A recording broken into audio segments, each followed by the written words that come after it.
I welcome you on this platform, Understanding Real Estate Investment.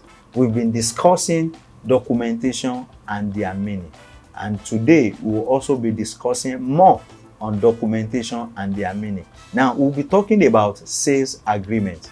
Now, sales agreement is a document that you prepare when you are going to make the payment on installment. So if you want to buy a property and that property you have agreed to pay on installment with the owner, so you prepare a sales agreement.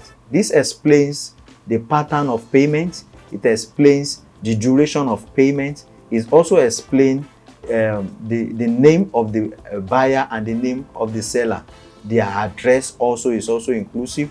The document that property has is also inclusive on this sales agreement. So sales agreement is just to put in place so that as you are making the payment, you are doing it according to the pattern that it has been recorded on that document. And then if there's going to be any default, it is going to be within it's going to be on that paper, because when you start making payments as per on sales agreement on paying on installments, it has to be, there's going to be a starting point and going to be an ending point. Now if it's going to be from January 1, 2022 to 31st of May 2022, so anything that goes wrong around that time does not really count, except if you meet with the principal or the owner of the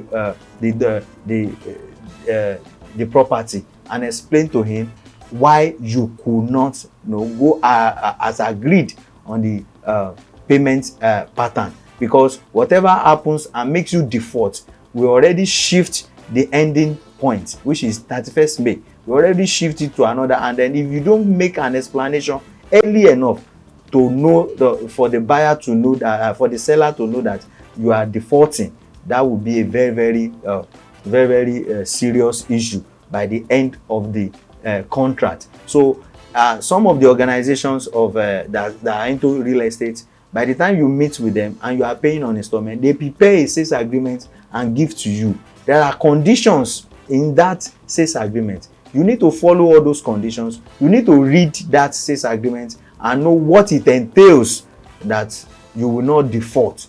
And then if you default, that will be you have shifted the power to the hand of the seller. Now let me tell you one thing about sales agreement.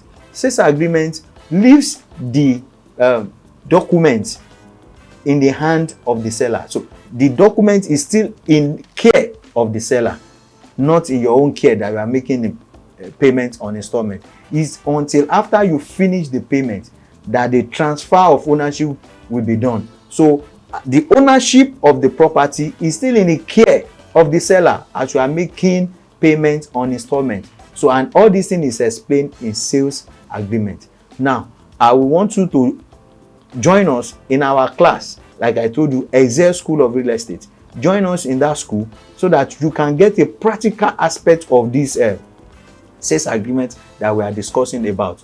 Thank you very much for staying tuned. I will meet you next time. Till I meet with you, keep your hope alive.